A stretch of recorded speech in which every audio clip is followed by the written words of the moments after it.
Y aquí hay más de 20 listas, entonces podrían no hacer, bueno, cosa que no recomiendo, pero en teoría podrían sacar ceros por tareas, ¿verdad?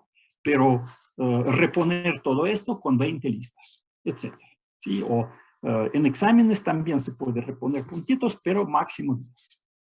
Entonces esto es lo de la evaluación. ¿Qué más?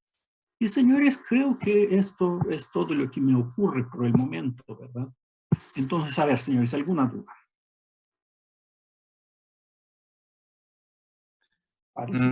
No, profe. Ok. Entonces, no hace... Yo sí, profe.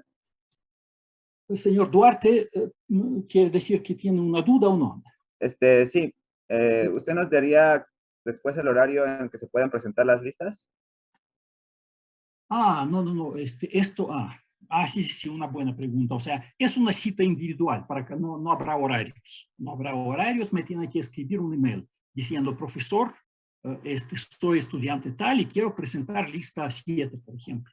Y entonces nos ponemos de acuerdo sobre la hora y el día. ¿Sí? Yo le voy a proponer, etcétera. Y usted me podría, por ejemplo, usted desde el principio, porque tiene clases, evidentemente, me podría decir que no tengo clases o tal día, a tal hora, algo así, ¿no? Para que yo ya tenga pues idea de qué hora le puedo proponer, para que no intercambiemos días y meses, ¿verdad? Le voy a proponer hora y día y pues voy a dar datos de Zoom, ahí entrará y personalmente me va a presentar lista. Así es como se va a manejar. ¿Más preguntas? Parece que no hay. Sí, una pregunta. Dígame, señor. Al momento de enviar tareas y ejercicios, ¿podemos adjuntar archivos? Porque, según entiendo, usted dice que escribamos ahí. Diferente, pero voy a aceptar también imágenes como O sea, escriben a mano, o sí pueden hacerlo con computadora, con TeX, por ejemplo, o Word Scientific, pueden hacerlo, no hay problema. Y mandarme precisamente el archivo anexado, por favor. Tienen que mandarme archivo anexado y muy importante, ¿cómo determino que no se pasó de la fecha límite?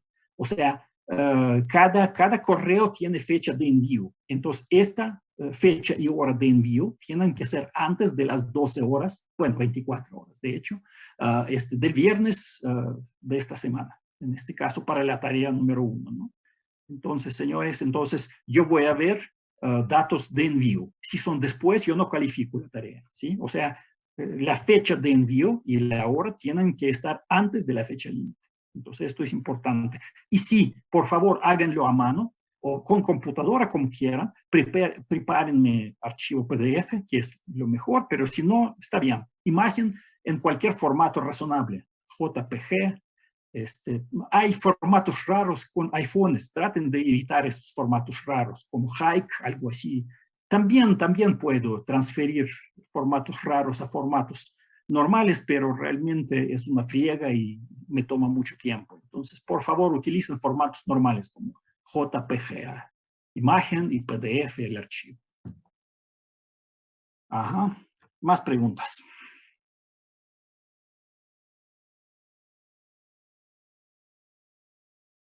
Voy a pasar lista en todas las sesiones, ¿sí? Y digamos que no habrá castigos para los que tengan faltas, pero no habrá los que falten, digamos que voy a permitir 3 faltas máximo, ¿sí? No voy a aceptar explicaciones de abuelitas muertas, terremotos, que no sé qué, no, para nada, y tráfico, nada de eso, ¿sí? Simplemente tiene, digamos que al final del curso, para los que tengan 3 faltas o menos, tendrán premio por buena asistencia, que son 10 puntos, muy sabrosos. Ya verán que esos puntos son muy sabrosos, ¿sí? Les van a servir mucho. Incluso podrían cambiar la calificación, porque ya ven, 120 puntos es el total. Entonces, 10 de 120 es mucho, es un buen porcentaje. Entonces, señores, los que tengan más de 4 faltas, se acabó. No tienen, digo, más de 3, 4 o más. Ya no tienen premio por buena asistencia. Entonces, no es castigo, realmente es ausencia de premio, pero eso sí, Y para mí yo necesito ver quiénes vienen a clase, pero digamos para ustedes desde el punto de vista práctico no hay castigo, eso sí, pero sí hay premio para los que tengan buena asistencia. Más preguntas.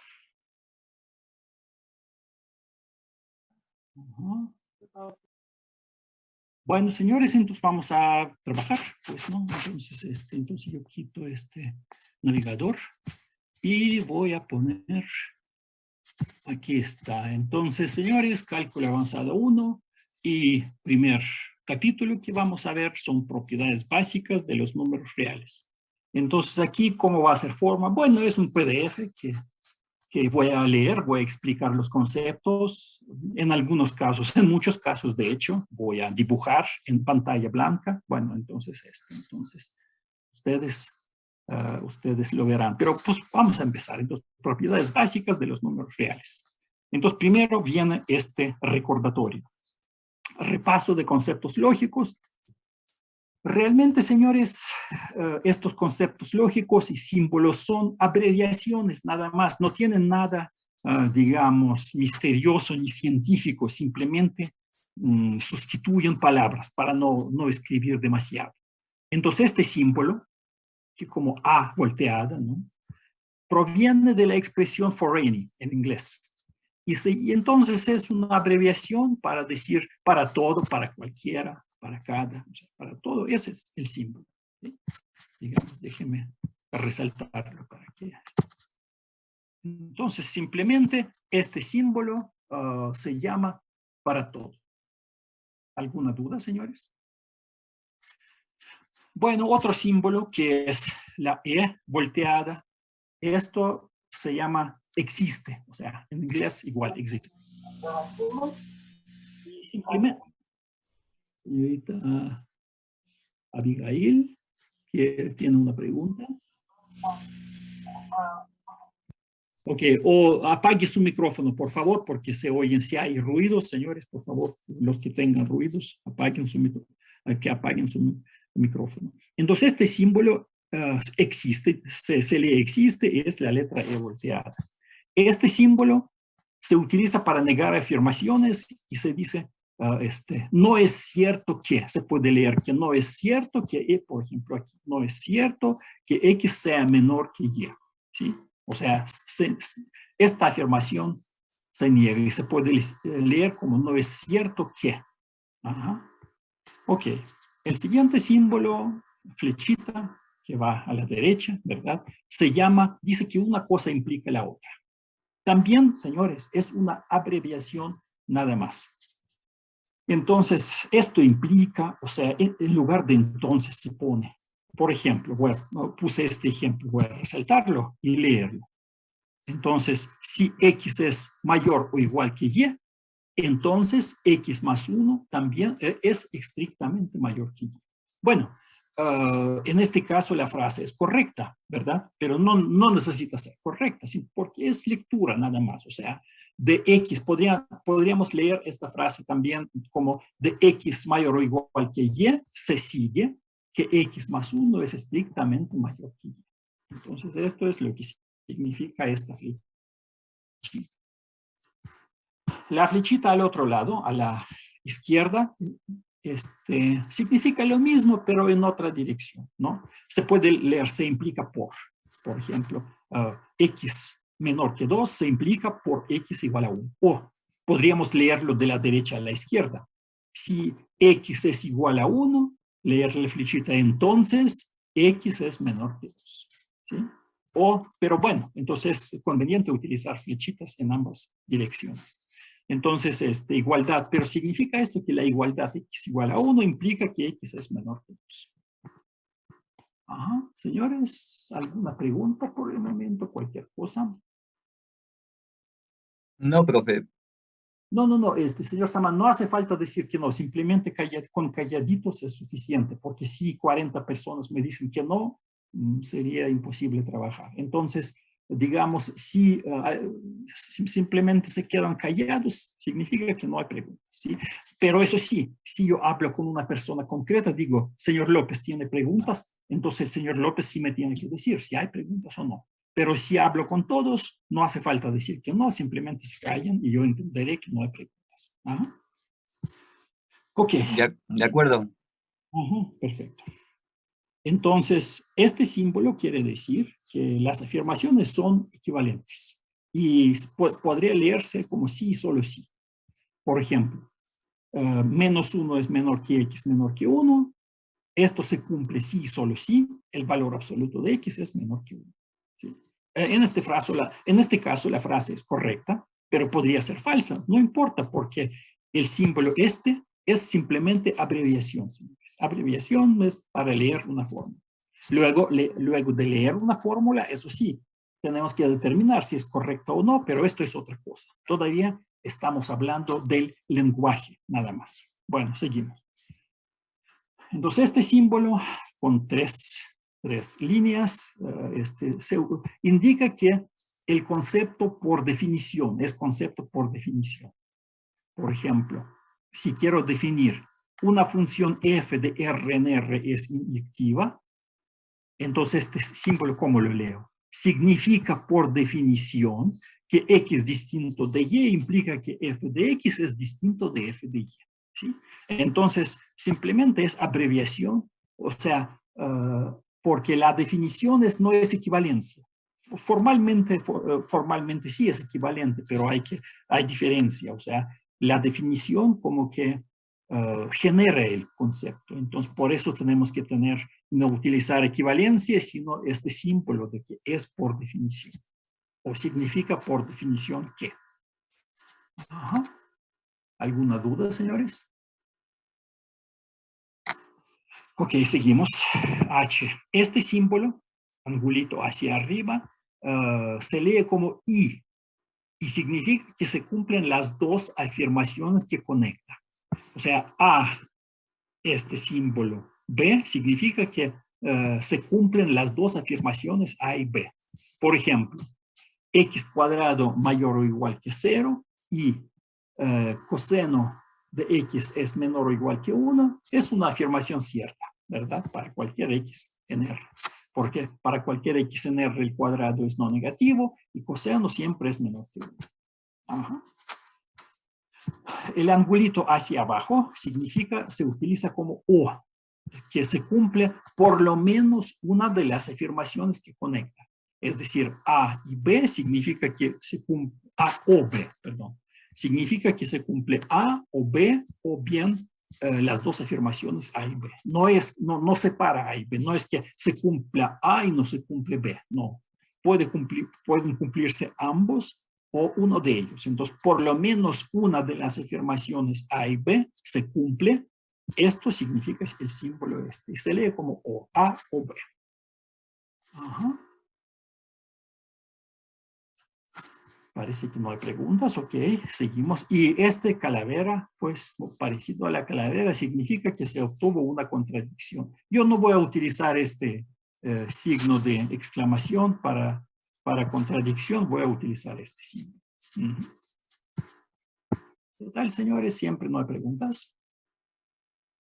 Bueno, seguimos entonces. A ver, otro recordatorio. Vamos a utilizar mucho, señores, conceptos de la teoría de conjuntos.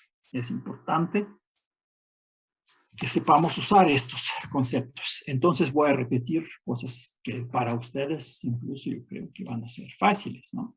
Entonces, A, este símbolo, en A significa que el punto A pertenece al conjunto A mayúsculo. ¿Sí?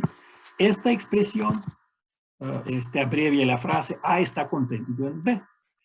¿Y qué significa que A está contenido en B? Significa que todos los puntos de A pertenecen al conjunto B.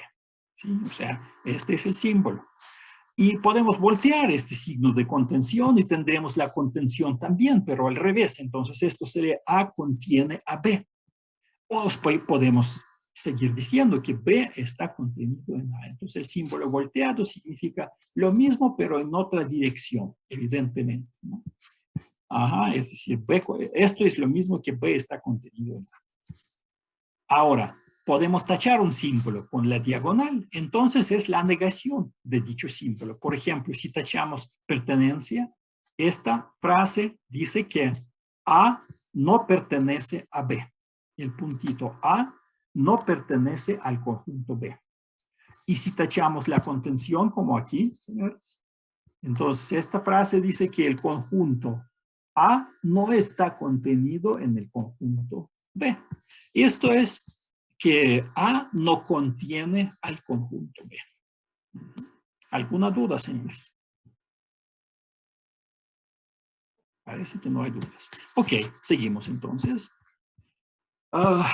Definición de conjuntos. Hay dos maneras, señores. Es muy importante. Hay dos maneras comunes de definir un conjunto. Entonces, ¿cuál es la? Bueno, la manera más evidente es simplemente incluir todos los puntos como una lista, ¿no?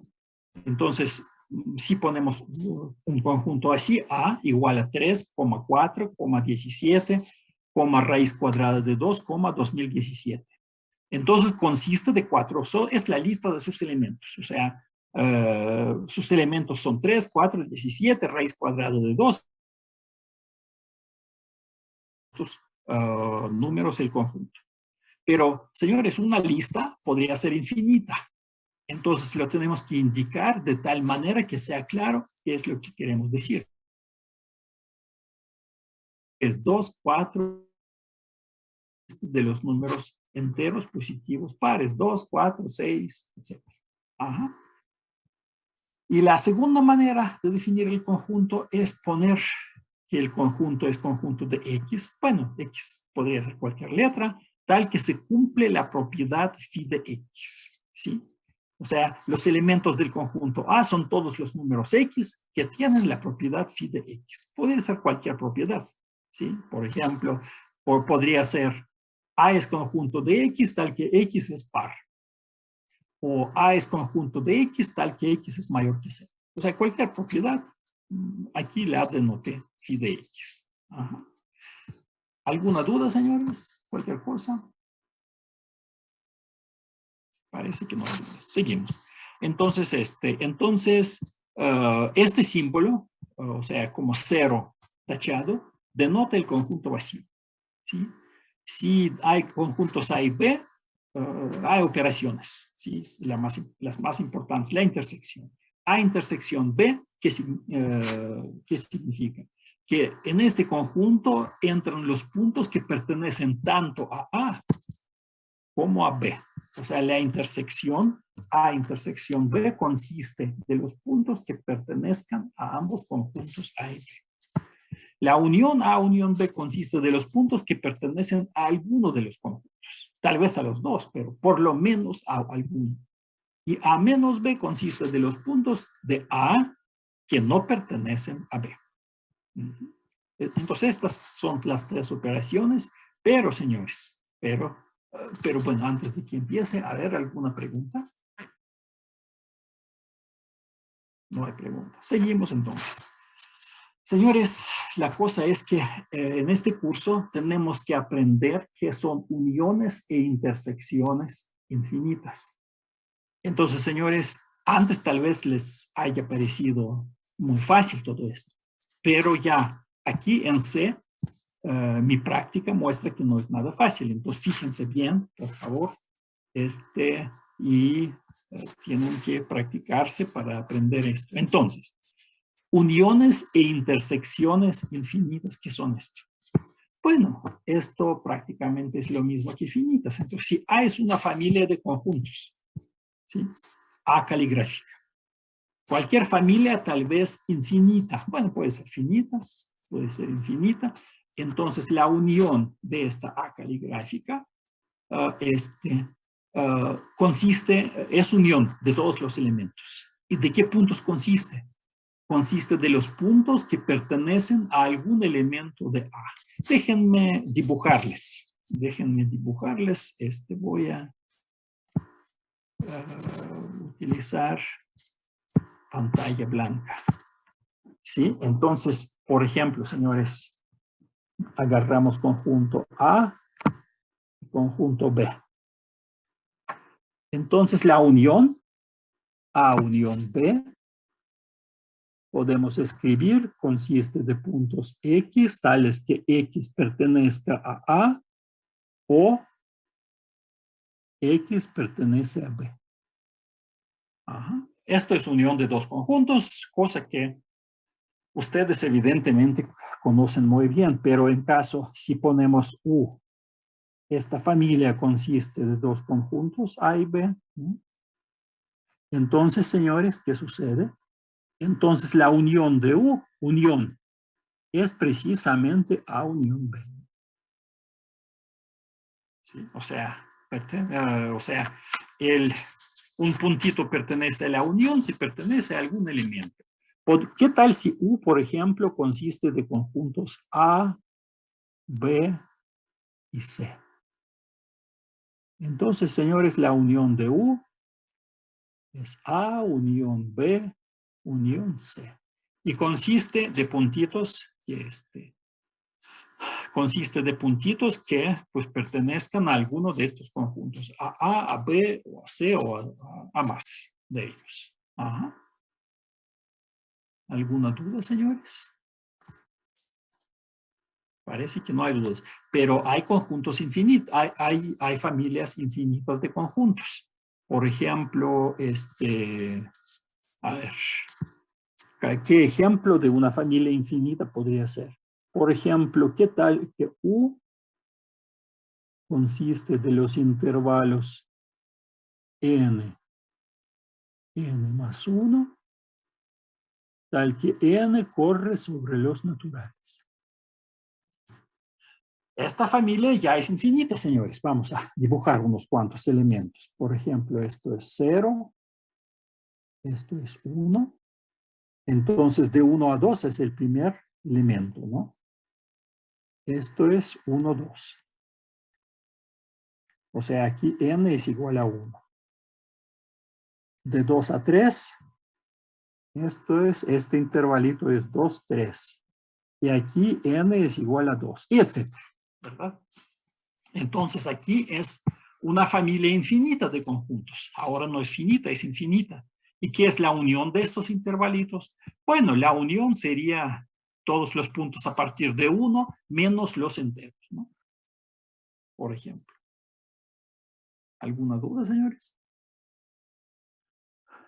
Bueno, entonces esta es la definición, la tienen que aprender muy bien. La unión de U es, bueno, voy a volverla, escribirla con mis garabatos, pero espero que se entiendan, ¿no? La unión de U caligráfica es el conjunto de X, tal que existe U normal en U caligráfica, tal que X pertenezca a U. Entonces escribí con la fórmula. Lo que ahí se escribió con palabras, señores, es lo mismo, ¿no? O sea, la unión de U consiste de puntitos que pertenezcan a algún elemento de U. ¿Alguna duda? Y análogamente la intersección de U caligráfica consiste de X, tales que X pertenece a U para todo U en U caligráfica. Entonces ya ven, ya estoy utilizando este símbolo de para todo, ¿no? La A volteada y existe para E volteada, ¿no? Entonces la intersección de la familia U consiste de los puntitos X que pertenecen a todo elemento de U. ¿Alguna duda? Bueno, entonces regreso al texto principal, señores. A ver. Comparto pantalla. Ahí, aquí está la pantalla. Entonces, señores, aquí ya lo pronuncié, que la intersección de A, aquí está con palabras. Yo lo escribí, ya se acuerdan de que en el pizarrón blanco. Y por cierto, señores, o sea, aquí no habrá transmisión por YouTube de clases, ni vamos a grabar las sesiones. Así que, bueno, este texto principal sí lo voy a subir al final de cada semana, pero nada más. Entonces, mis explicaciones en pizarrón blanco, todo esto no se va a subir, no va a existir. Entonces, va a existir en sus notas si ustedes hacen notas, cosa muy recomendable, ¿eh? Entonces, ese texto sí, Ese texto es completo de todos modos, pero voy a dar muchas explicaciones como lo hice hace un minuto, ¿verdad? Esto no se va a subir, no va a existir. Entonces, les conviene que hagan notas y que estén pendientes del material. Pero sí, lo más básico, este texto, este archivo PDF, sí se va a subir. Ok, entonces la intersección de A es conjunto de X, tal que X pertenece a A para todo elemento de A caligráfica. Y se llama la intersección de la familia A. Señores, por mi experiencia, ya muchos tienen problemas con esto. Apréndanlo bien, ¿sí? O sea, hay que aprender la definición al pie de la letra y utilizarla si hace falta hacer cálculos con los conjuntos. Entonces, señores, bueno, por ejemplo, es decir que A caligráfica es una familia que consiste de conjuntos que le pertenecen. Es una tautología, lo mismo. Por cierto, señores, esto de lenguaje, digamos que no suena bien.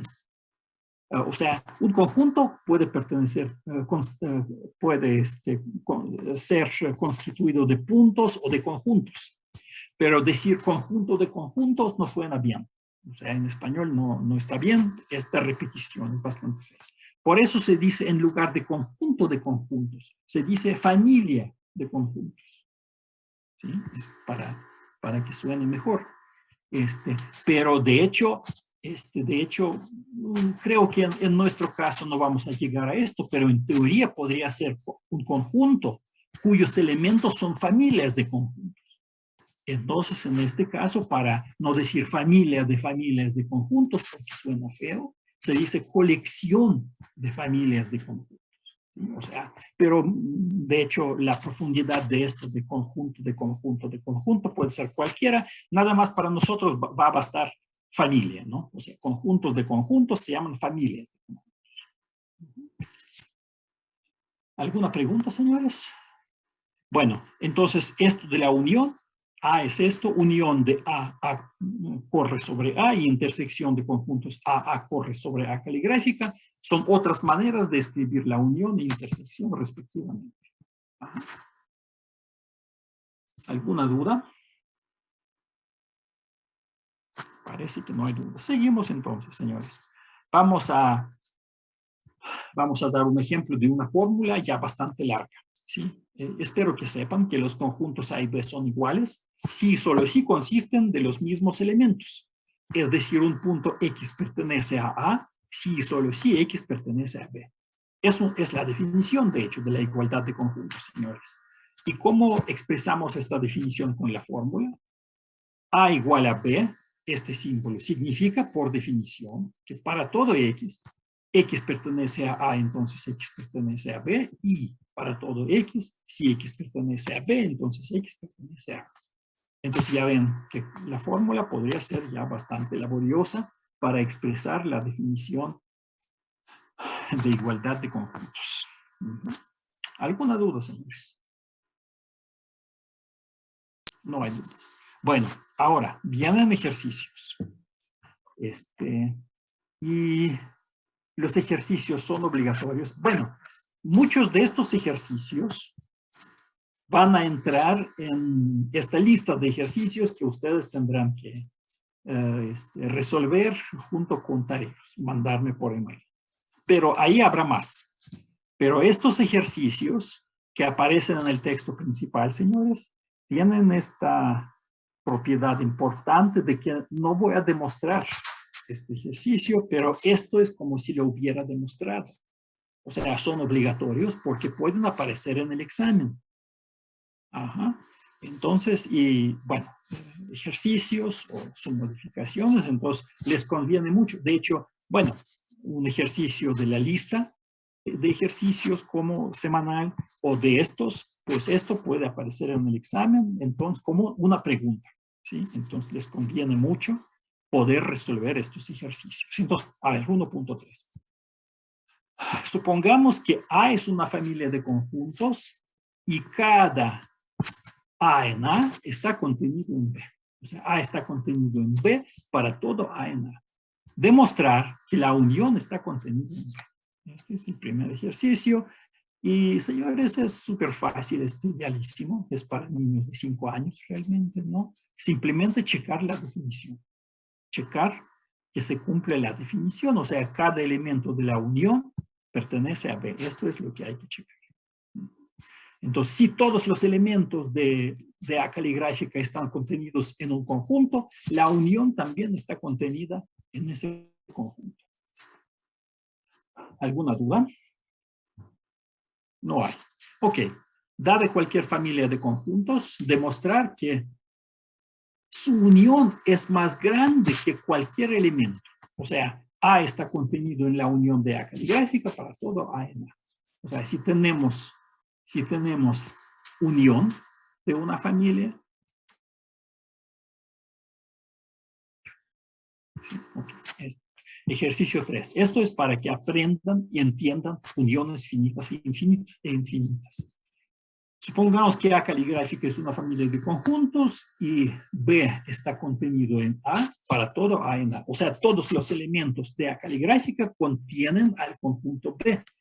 Entonces, la intersección también contiene a B. O sea, B está contenido en la intersección. Es una cosa, otra trivial, pero hay que checar las definiciones. O sea, tomar un punto de B y probar que pertenece a la intersección. ¿Cómo probar que pertenece a la intersección? Checar la definición de la intersección y verificar que se cumple. ¿Alguna pregunta, señores?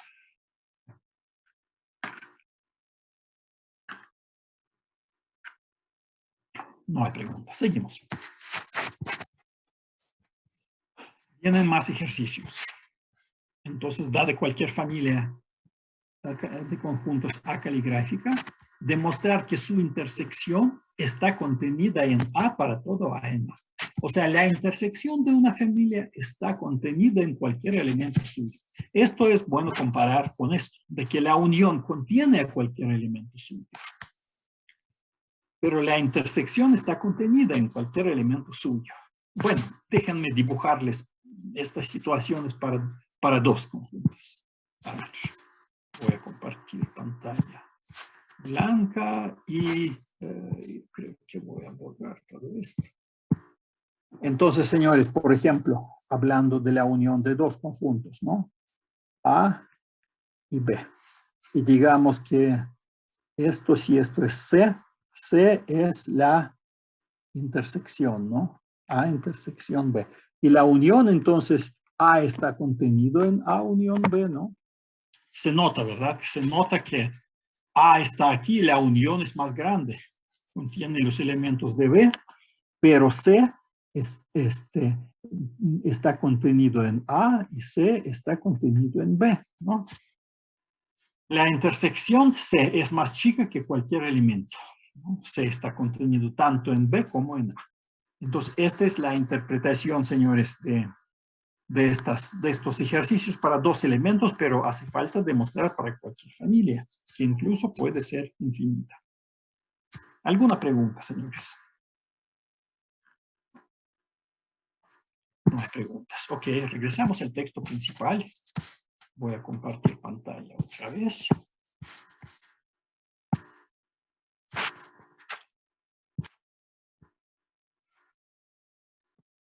Ajá. Bueno, entonces seguimos con más ejercicios. Entonces la intersección está contenida en cualquier elemento suyo. Ejercicio 1.7, ¿qué dice? Ahora sí, hay dos familias de conjuntos, ¿no? Y B tiene más conjuntos. A está contenido en B, quiere decir cada conjunto que pertenece a A también pertenece a B. Probar que la unión es más chica de A es más chica que la unión de B. Esto es muy natural, pero sí hay que demostrar. Con las intersecciones, señores, esto es el revés. Supongamos que A y B son familias de conjuntos y A es más chica que B. Entonces, la intersección de A es más grande que la intersección de B. O sea, la intersección es el revés, la unión conserva la contención. ¿Alguna pregunta?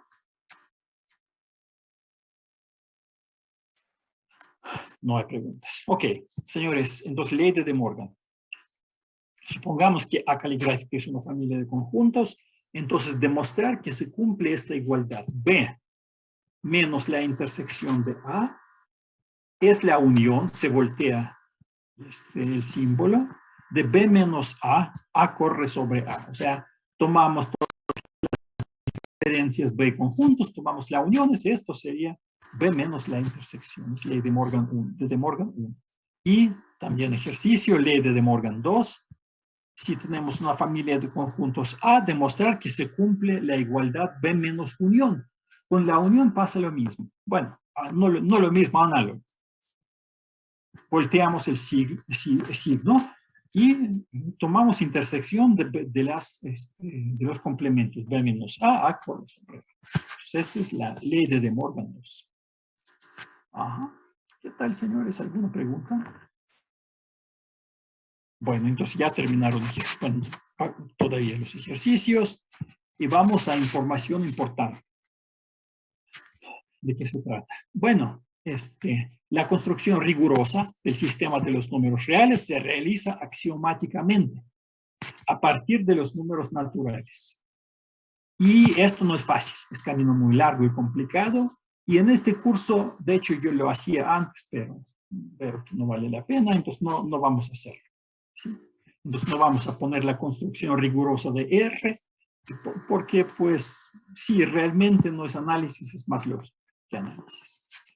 Pero los pasos principales de esta construcción, sí voy a indicar esos pasos. Y esos pasos serán, por supuesto que sin demostración, porque las demostraciones a veces son complicadas. ¿Sí? Entonces, señores, entonces, intuitivamente, el conjunto N de los números reales, ¿cómo se describe? 1, 2, 3, etcétera, 2017, etcétera. Pero, señores, esta descripción no es rigurosa, ya que no explica de cómo son estos elementos de N. Por ejemplo, ¿qué es 2? ¿O cuál es la diferencia? Escribimos 2 y 2017. Se me olvidó cambiar esto a 2021, pero no importa. Quiere decir que en 2017 daba este mismo curso. Bueno, señores, entonces 2 y 2017 se supone que son diferentes, pero ¿cuál es la diferencia entre ellos? Bueno, entonces, o sea, no es riguroso esto ya como que requiere, es noción intuitiva, digamos. Pero digamos que en la lógica, en matemáticas formales, se hace axiomatización de los naturales. Y la axiomatización más popular de los naturales se debe a Peano, un matemático italiano que vivió hace mucho, ¿no? Bueno, entonces, la definición, entonces, según esta axiomatización, N es cualquier conjunto que satisface las siguientes condiciones, llamadas los postulados de Peano. Entonces, primer postulado, este conjunto es no vacío. Segundo, para cada N existe un elemento que es su sucesor de hecho, S de N, llamado el sucesor de N. Existe un elemento, 1 en N, que no es sucesor de ningún elemento. Si M y N pertenecen a los naturales y son distintos, entonces sus sucesores son distintos. Si A en N es un conjunto para el cual 1 pertenece a A y N pertenece a A, implica que el sucesor pertenece a A. Es el principio de inducción matemática, de hecho. Entonces, A es igual a N. Entonces, señores, son postulados para su información. Así es como se construye el conjunto de los números naturales. Ajá. Y bueno, no vamos a demostrarlo, pero se puede demostrar que los postulados de Peano implican todas las propiedades usuales de los números naturales. Sumas, restas, productos. Aquí no hay sumas, ¿sí? Pero se puede definir. Entonces, y se suele escribir n más 1 en lugar de s de n, si manejamos los números naturales. O sea, el sucesor de n es n más 1. A ver, señores, ¿alguna pregunta? Parece que no, seguimos. Entonces, si tenemos, una vez que tengamos el conjunto de los naturales, n, entonces se puede definir el conjunto de los enteros. Formalmente es conjunto de diferencias. Pero bueno, de manera intuitiva, tenemos realmente que Z es 0, más menos 1, más menos 2, más menos 2017, etc. ¿Sí? Pero formalmente son diferencias. Por ejemplo, 0 es 1 menos 1, o lo mismo que 2 menos 2. Menos 1 es, por ejemplo, 1 menos 2, etc. ¿Sí? Y en Z ya se tendrán todas las operaciones de los naturales. En los naturales, ¿qué operaciones tenemos? La suma, ¿verdad? Y el producto. O sea, la suma de dos naturales es un número natural, el producto de dos números naturales es un número natural. Pero la diferencia ya no. Entonces en Z ya vamos a tener la diferencia, ¿no? Pero no vamos a tener todas las operaciones usuales, no podemos dividir elementos de Z. 3 entre 4 en Z no existe, ¿no? Entonces, para ello se construye, para realizar la división, se construye el conjunto Q transparente de los números racionales. Entonces, ¿cuál es la diferencia de Q, señores?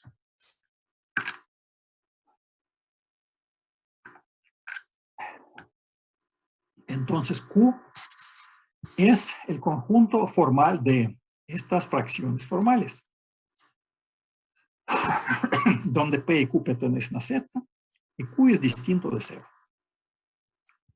Y los elementos de Q realmente son clases de equivalencia. No voy a decir ahorita qué significa esto. Digamos que P y Q se dice que es equivalente a RS, si y solo si PS, la regla de Cruz, es igual a QR, ¿sí? Pero pues para fines prácticos consideramos que Q consiste de todas las fracciones, así, ¿sí? De hecho, los elementos de Q son muchas fracciones equivalentes. Pero dos números racionales P y Q, P sobre Q y R sobre S son iguales si PS es QR, ¿sí? Entonces en el conjunto Q ya se tienen sumas, restas, productos y divisiones entre números distintos de 0. O sea, ya prácticamente tenemos todas las operaciones necesarias. ¿Alguna pregunta, señores? ¿Cualquier cosa? Parece que no hay. Bueno, ejercicio obligatorio, como todos los ejercicios. La suma está bien definida en Q.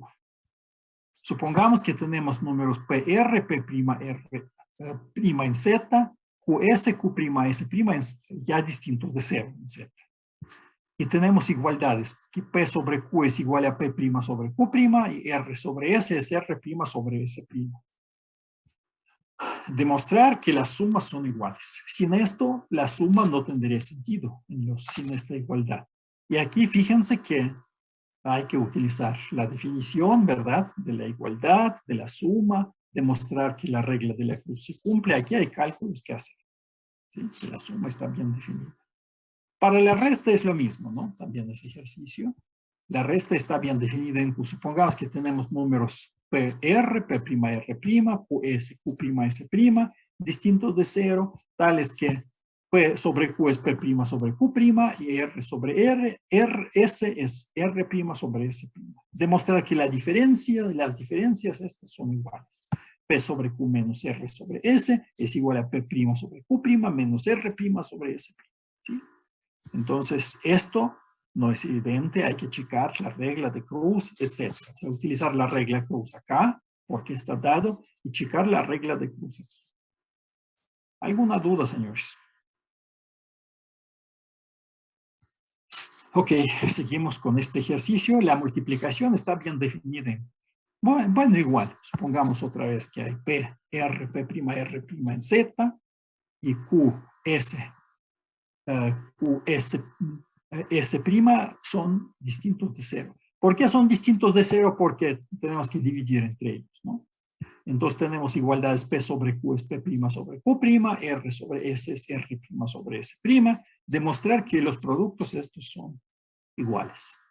Sin esta igualdad no tendría sentido el producto en los números racionales.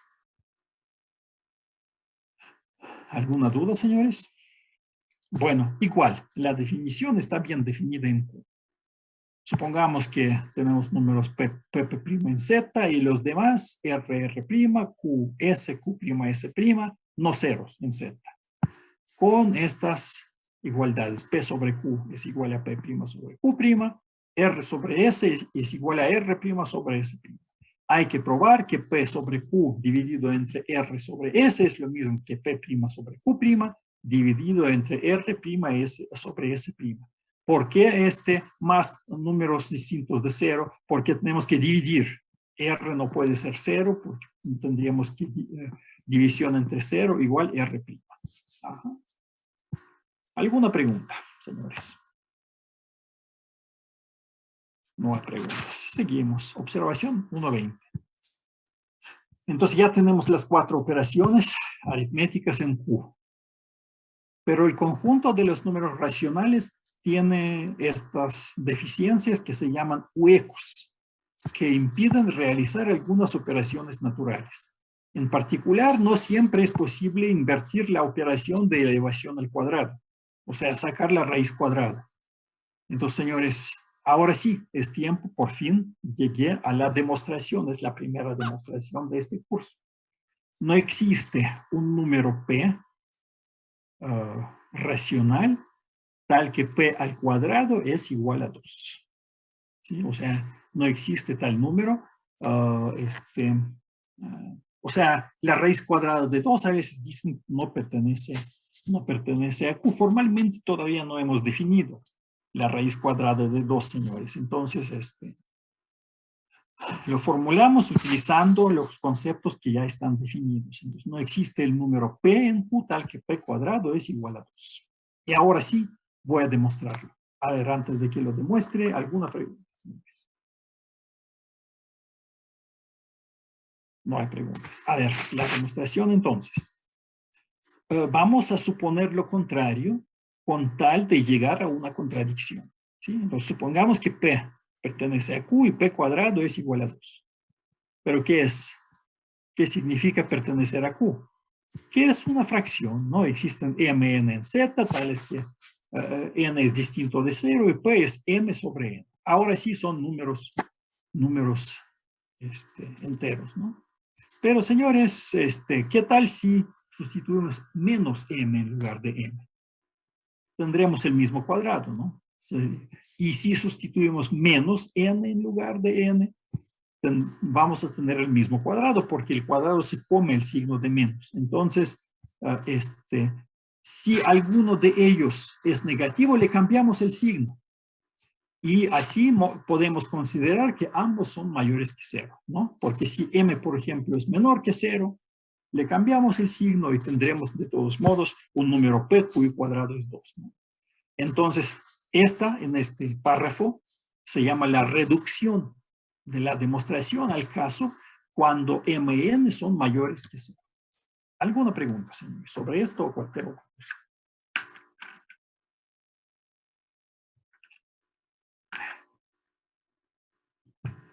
No hay preguntas. A ver, segundo paso. Entonces, mn ya son mayores que 0. Ahora, recordemos qué significa reducible. La fracción m sobre n se llama reducible si existe un número k mayor que 1, tal que es factor tanto de m como de n. O sea, m es km' y n es kn'. Para algunos m', n' en los naturales, ¿no? En caso contrario, si no hay tal número, la fracción se llama irreducible.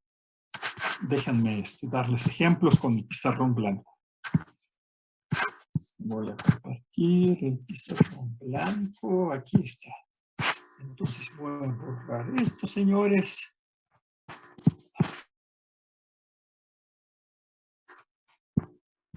Y, por ejemplo, 6 sobre 9 es igual a 3 por 2 sobre 3 por 3. Entonces es 2/3. Esta es una fracción reducible, ¿no?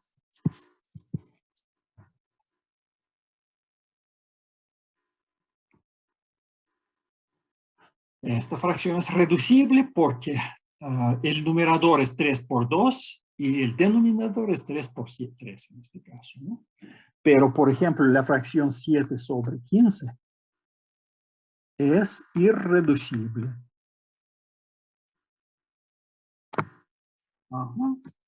Porque no hay tal factor común. Bueno, uno es factor de todo. pero no hay factor común más grande que 1 en 7 y en 15. Por eso esta fracción es irreducible. ¿Alguna pregunta, señores? Parece que no hay preguntas. Bueno, entonces dejo de compartir el pizarrón blanco y voy a compartir pantalla. Bueno, entonces aquí está.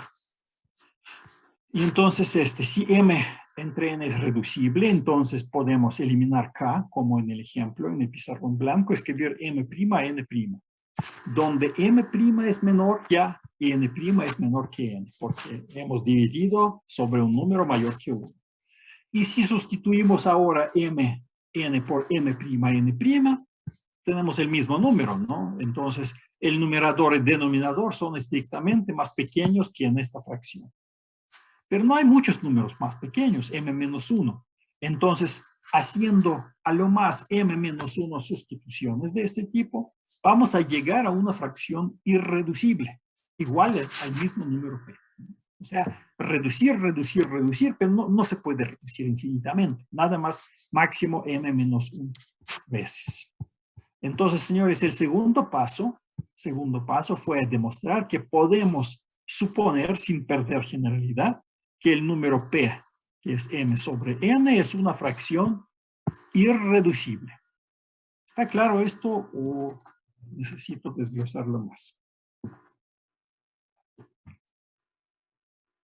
No hay preguntas. Bueno, ahora sí vamos a hacer manipulaciones con m y n. Entonces, esta fracción ya es irreducible. Bueno, el cuadrado es 2. M sobre n al cuadrado es 2. O sea, m cuadrado sobre n cuadrado es 2. Y por lo tanto, m cuadrado es 2n cuadrado. Ajá. ¿Eso qué significa? Que m cuadrado es par, señores. M cuadrado es par porque si lo dividimos entre 2, obtenemos un número entero, n cuadrado. Entonces, supongamos que m es impar. Sabemos que cuadrado es par. Ahora, a ver, supongamos que m es impar. Impar significa que m es 2k menos 1 para algún número natural, ¿no? Y elevamos al cuadrado. 2k menos 1 resulta al cuadrado, resulta ser 2n al cuadrado. O sea, sustituimos m en esta igualdad, ¿sí? Bueno, la diferencia, el cuadrado de la diferencia es 4k cuadrado menos 4k más 1 es 2n cuadrado. Entonces pasamos todo a la, con coeficientes 2 o 4 a la izquierda, 2n cuadrado menos 4k al cuadrado más 4k, ¿verdad? Es igual a 1.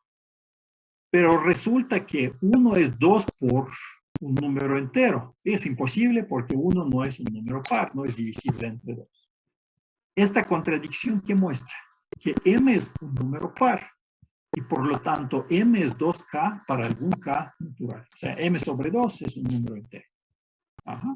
Entonces este paso nos garantiza que m es par. Pero tenemos nuestra igualdad, m cuadrado es 2n cuadrado y m es 2k, señores. ¿Sí? Sustituimos. Entonces 2k al cuadrado es 2n al cuadrado. Que es 4k al cuadrado es 2n al cuadrado, de aquí n cuadrado es 2k al cuadrado. Otra vez, si suponemos que n es impar, obtendríamos una contradicción repitiendo un razonamiento como en el párrafo anterior, ¿no? O sea, en el párrafo anterior hemos demostrado que si m cuadrado es par, entonces m es par. Igual, n cuadrado es par, entonces n es par, por lo tanto n es 2l para algún l natural. Y ya está, es una contradicción. Entonces, m sobre n es 2k sobre 2l. Es una fracción reducible, lo cual nos da la última contradicción. Hemos llegado a una fracción irreducible, pero resultó ser reducible de todos modos. Entonces, esta última contradicción, señores, muestra que se derivó de dónde esta contradicción, de la suposición de que existía un número racional cuyo cuadrado sea igual a 2. Y como hemos obtenido una contradicción suponiendo esto, concluimos que un número racional cuyo cuadrado es igual a 2 no existe. Y nuestra proposición, por lo tanto, queda demostrada que no existe un número racional p tal que P cuadrado sea igual a 2. Preguntas, señores. No hay preguntas. Como ven, esta demostración ya no es tan fácil. Ok. Como no hay preguntas, a ver, seguimos adelante. Ya tenemos la primera demostración. Información es de hecho el siguiente paso en esto de construir los números reales.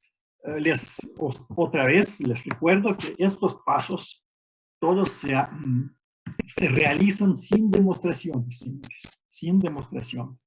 A ver, entonces estos huecos arribita, ¿qué quiere decir hueco? Que no hay raíz de 2, no está en los racionales. O sea, hay un hueco para número cuyo cuadrado es 2. Queremos tener número cuyo cuadrado es 2. Entonces, es un hueco en los racionales, ¿no? Y bueno, entonces de aquí se construyen números reales. ¿Cómo se definen los números reales? Como cortaduras de quién en Q. O sea, ahora sí, señores, llegamos a la definición rigurosa de número real. ¿Qué es un número real? Un número real es cortadura de quién en Q. Ahora, ¿qué es cortadura de quién? Aquí está la definición. Un conjunto no vacío tiene que ser no vacío. Alfa en Q se llama cortadura de quién si satisface las siguientes condiciones. Alfa es distinto de Q. Alfa no tiene elemento máximo. Y si P pertenece, y si, digamos, Q pertenece a alfa y P es menor que Q, entonces P también pertenece a alfa. O sea, bueno, déjenme dibujar esto, es importante. Voy a compartir pantalla blanca. Voy a borrar todo esto.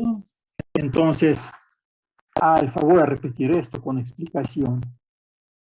En Q, perdón, no esto. Tengo que escribir en español, no en inglés. Es cortadura, no voy a escribir, cortadura de quién si se cumplen las siguientes condiciones. 1. Alfa es distinto de vacío. Y alfa es distinto de Q. No puede ser Q, no puede ser vacío. 2. Sí. Si P pertenece a alfa y Q es menor que P, entonces Q también pertenece a alfa. Ajá. Entonces, señores, y bueno, pero todavía no di la última condición, ¿no? Entonces, profesor, una pregunta. Sí, dígame. En las notas dice que es P menor que Q. ¿Usted puso Q menor que P? ¿O es lo mismo? Pero es... ¿O da igual? Letras, cambié las letras, ¿no? Ok. Estoy diciendo lo mismo. Y es bueno que usted lo está viendo y tiene que entender que es lo mismo. O sea, y 3 no tiene elemento alfa, no tiene elemento máximo. Ajá, más grande que todos los demás. Entonces, ¿cómo visualizamos este alfa, señores? O sea, 3 condiciones. Es definición rigurosa del número real. O sea, un número real es subconjunto de Q, de los racionales, ¿sí? Y que es cortadura de quién. Tiene que ser no vacío y distinto de todo Q. Entonces, si algún elemento pertenece a alfa y otro es menor, entonces también pertenece a alfa. Y no tiene elemento máximo. Entonces, déjenme dibujar. Voy a pasar a esta página. Borrar. Y digamos que si esto es Q, entonces digamos P y alfa. Digamos que se ve más o menos así. Como un rayo, esto es alfa, ¿no? una cortadura de Dedekind se ve como un rayo izquierdo, ¿no? O sea, por ejemplo, si agarramos algún número Q, Q es menor que P. P pertenece a alfa, entonces Q también. O sea, todos los a la izquierda le pertenecen. Y este elemento no pertenece, no hay elemento máximo, porque aquí, digamos, este número sería máximo, más grande que cualquier otro. Y no le pertenece. Entonces, rayo abierto a la izquierda, más o menos así. ¿Alguna duda, señores? Profesor, tengo una pregunta. Dígame. ¿Ese sería una cortadura inferior de Dedekind? ¿O no tiene nada que ver? Una cortadura de Dedekind, sí, pero usted dijo otra palabra. Cortadura inferior. Es que he leído unas... No hay cortaduras inferiores ni superiores. Hay cortaduras de Dedekind nada más. O sea, hay cortaduras así con estas propiedades. No hay inferior y superior, no viene al caso, esto no existe. Ajá. Más preguntas. Ok, entonces ya tenemos la definición del número real. Regreso, señores, regreso al texto principal. Ya no comparto pantalla blanca, comparto toda la pantalla. Y bueno, entonces, el conjunto de todas las cortaduras de Dedekind se denota por R, así transparente, y los elementos de R se llaman números reales. Entonces, señores, aquí ya, fíjense que ya tenemos la definición rigurosa del número real. O sea, el número real no es un puntito, es un conjunto y bastante grande, o sea, cortadura de Dedekind. Esto es su conjunto de los racionales, de los racionales. Y es grande, tiene un número infinito de elementos. Pero nosotros vamos a tratar los números reales como puntos, nos conviene. No necesitamos saber qué naturaleza tienen los números reales. ¿Alguna duda? No hay dudas. Ok, ejercicio. Ya tenemos la definición, señores. Y a partir de esta definición se construye toda la teoría de los números reales, con demostraciones que vamos a hacer, pero como ejercicio les voy a esto. Supongamos que alfa y beta son cortaduras de Dedekind.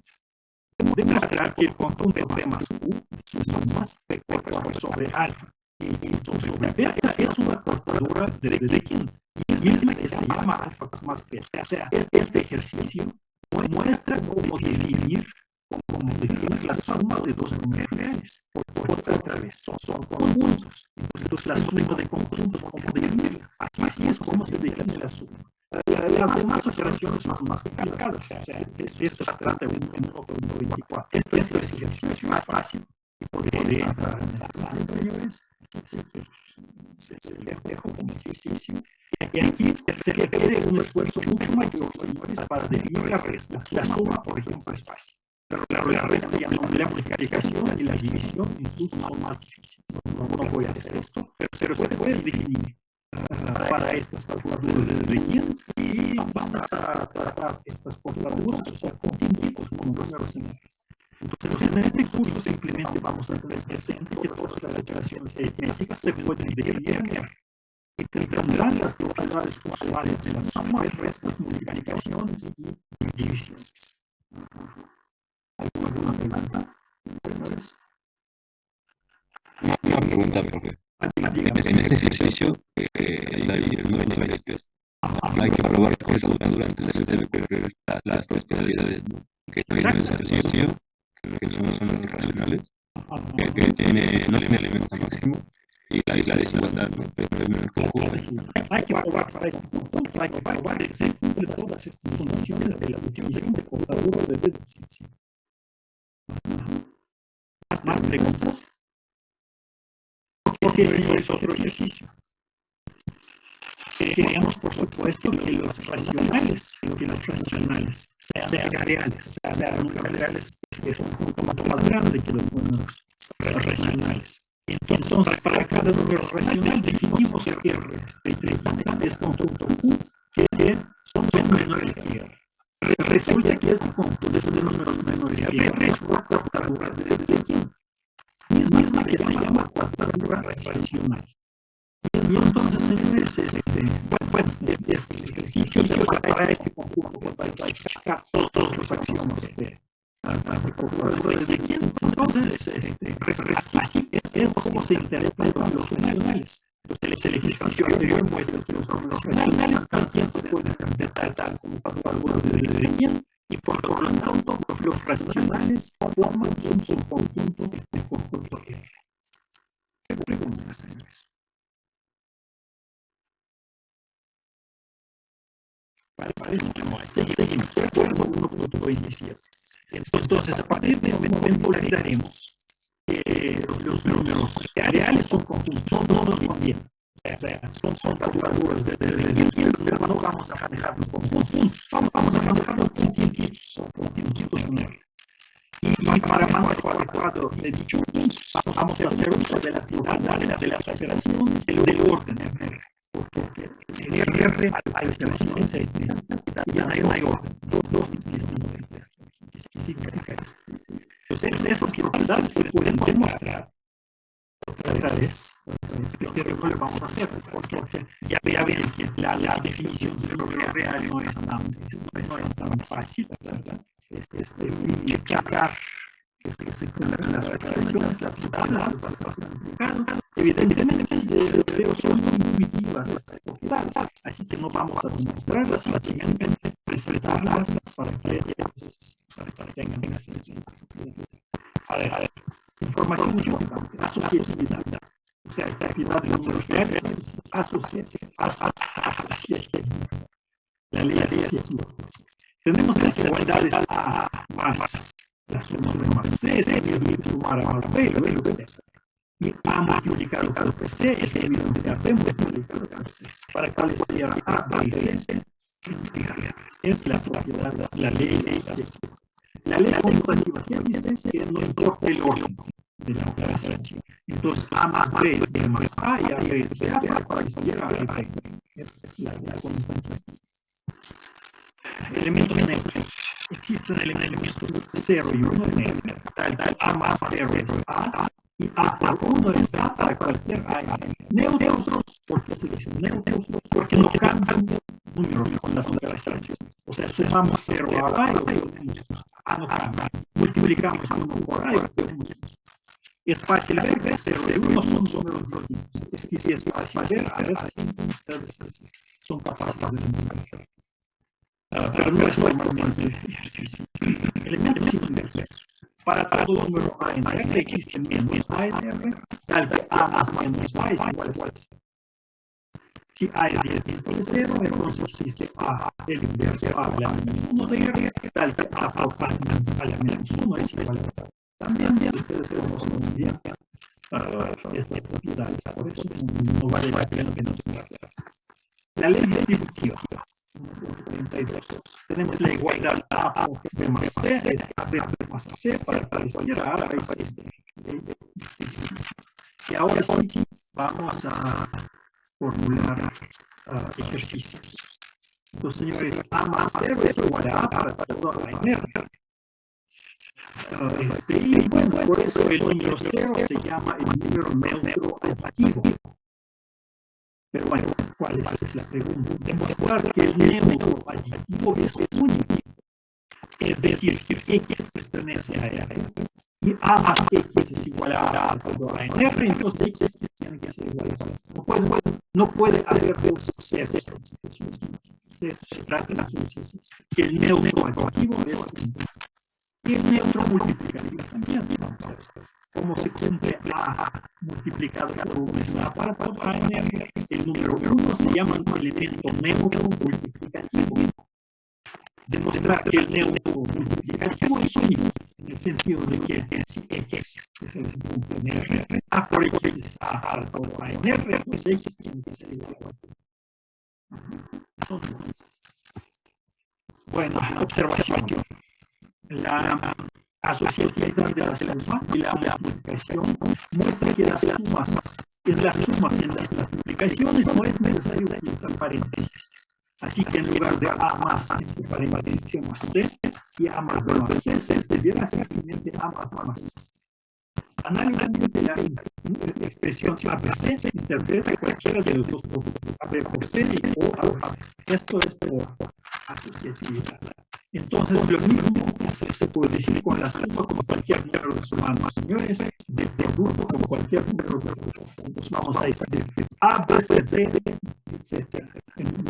No hace falta por la conmutatividad y asociatividad, por la asociatividad. No hace falta poner paréntesis. A ver, señores, ¿alguna pregunta? No, preguntas. Yo creo que, bueno, ya voy a ejercicios y la proposición creo que la propongo para el miércoles. Entonces voy a formular estos dos ejercicios y con esto vamos a terminar la clase que ya hemos avanzado bastante bien. Entonces, a ver, dado cualquier número A en el número menos A, como aquí, se llama el inverso aditivo. Probar que el inverso aditivo de cualquier número A es único. Es decir, si X pertenece a R y A más X es igual a 0, entonces X tiene que ser igual a menos 1. Y igual, pues el inverso multiplicativo es único también.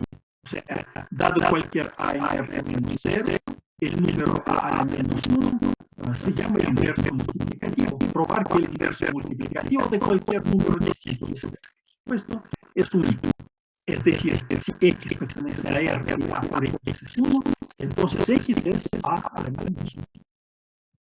Bueno, entonces yo creo que ya no voy a pasar a la proposición por la demostración, lo hacemos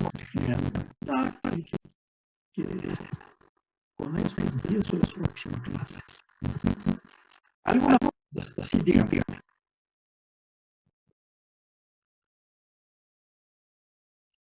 Sí, muy buena pregunta, muy buena. Sí, hay avances y de todo, déjenme ver. Voy a dejar de compartir pantalla y déjenme sacar aquí está esta computadora.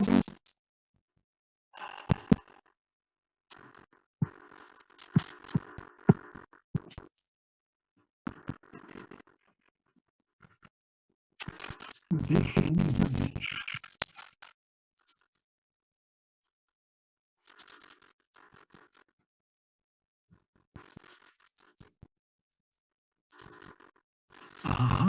Entonces, señores, yo creo que bueno, a ver, voy a compartir pantalla para que vean.